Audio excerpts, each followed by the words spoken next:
जब आप अपनी राह बदलते हैं, तो लोग कहते हैं अरे वो तो बदल गया है, उसका तो माइंड वॉश कर दिया है ना। तो जब आप सही मार्ग में चल रहे होते हो, तो लोगों को ये लगता है कि अरे इसका तो माइंड वॉश हो गया।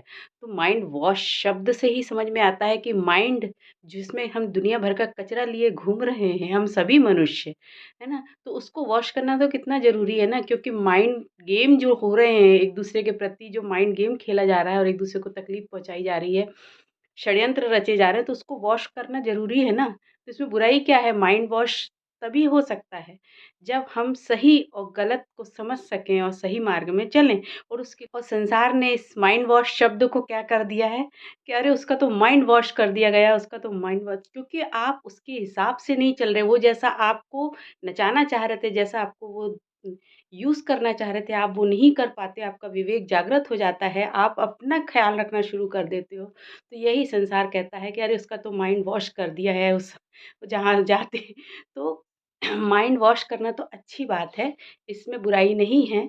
इसलिए इसका इतिहास है कि कभी भी सही मार्ग में चलने वाले या सही उपदेश देने वाले, सही बात करने वालों का के साथ मतलब अच्छा व्यवहार नहीं किया है समाज ने। तो यही एंड टाइम मैडनेस है। जब गलत बात का सपोर्ट करेंगे, खूब एन्जॉय करेंगे, एक-दूसरे से रस ले लेके वो गलत बात में घी डालने का काम करेंगे। लेकिन जब आप सही बात कर रहे होगे ना, तो वो बात लोगों को अच्छी नहीं लगती है। तो फिर बोलते हैं, "अरे! वो वहाँ गए तो माइंड वॉश हो गया।" तो अच्छी बात है ना, आपका माइंड साफ़ हो रहा है, वॉश हो रहा है माने साफ़ हो रहा है। जो गंदगी भरी हुई है, क्योंकि सोल जो है वो प्योर है, लेकिन इस माइंड के द्वारा ही सारी गंदगी हर मनुष्य के अंदर प्रवेश कर गई है।